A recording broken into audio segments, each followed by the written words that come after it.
நாடு முழுவதும் பொங்கல் பண்டிகை கொண்டாடப்பட்டு வரக்கூடிய இந்த நிலையில சென்னை கோயம்பேடு காய்கறி சந்தை பகுதியில் விற்பனை குறைந்திருக்கிறது. இது குறித்து நம்முடைய செய்தியாளர் அன்சர் அலி அளித்த கூடுதல் தகவல்களை இப்போது பார்க்கலாம். தமிழர் திருநாளாம் பொங்கல் திருநாளான இன்று கதிரவன் மற்றும் நமக்கு உணவு தரும் அந்த நிலங்களுக்கு நன்றி செலுத்தும் விதமாக பூஜைகள் நடத்தப்படுவது வழக்கம்.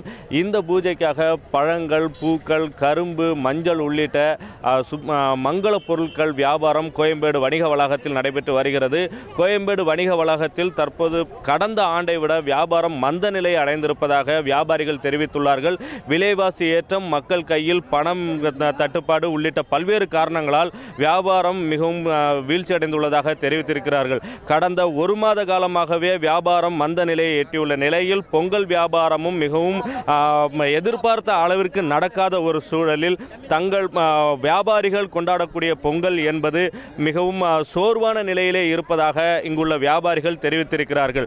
விலைவாசி ஏற்றம் ஒருபுறம் இருந்தாலும் கூட இந்த பொங்கல் திருநாளை கொண்டாடுவதற்காக மக்கள் மஞ்சள், கரும்பு உள்ளிட்ட சுபமுகூர்த்த பொருட்களை வாங்க வேண்டிய ஒரு கட்டாயத்தில் இருப்பதனால் வாங்கக்கூடிய அளவிலிருந்து குறைவாக வாங்குவதாகவும் இவர்கள் தெரிவித்திருக்கிறார்கள்.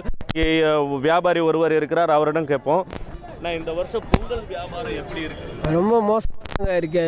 பணம் பற்றாக்குறையினால வியாபாரம் இல்லை. விலை ரொம்ப ஜாஸ்தியாக இருக்குது. எந்த பொருளும் நிறந்தமும் வாங்க முடியல. எங்கே போனாலும் சிக்கலாக தான் இருக்குது. ஏன்னா அந்த 2000 ரூபா கொண்டாந்து கொடுக்குறாங்க, அந்த 2000 ரூபாய் சேஞ்சு கொடுக்க முடியல. ஏன்னா 2000 ரூபா கொண்டாந்து கொடுத்துட்டு நம்ம 100 ரூபா பொருளை கேட்குறாங்க. மீது 1900 ரூபா கொடுத்து ரொம்ப கஷ்டமாக இருக்குது. இது விரிவாக்கமாக நான் வியாபாரத்தில் ரொம்ப நஷ்டமாக வருது. இப்போது முன்ன மாரியெல்லாம் இல்லை. இந்த சூழ்நிலையில் நீங்கள் கொண்டாடக்கூடிய அந்த வியாபாரிகளுடைய பொங்கல் எப்படி இருக்கும்? எங்களுடைய வியாபாரி பொங்கல் நாங்கள் வியாபாரம் எல்லாம் முடிச்சிட்ட பிறகு வர கஸ்டமருக்கு எல்லாருக்கும் திருப்தி பண்ணிட்ட பிறகு தான் நாங்கள் பொங்கலே போய் கும்பிடுவோம். இன்று நைட்டு தான் நம்ம எல்லாம் ஊருக்கே கிளம்புவோம். கிளம்பி நாளைக்கு தான் பொங்கல் கொண்டாடுவோம்.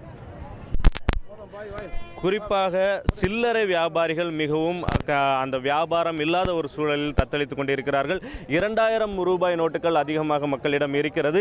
சில்லறை ரூபாய் நோட்டுகள் இல்லாத ஒரு காரணத்தினால் மக்கள் 2000 ரூபாய் நோட்டை கொடுத்து சில்லறை வியாபாரிகளிடமிருந்து 100 ரூபாய் 200 ரூபாய்க்கு பொருள் வாங்கும் பொழுது அதற்கான மீத தொகையை கொடுக்க இயலவில்லை என்கிற ஒரு குற்றச்சாட்டையும் அவர்கள் வைக்கிறார்கள்.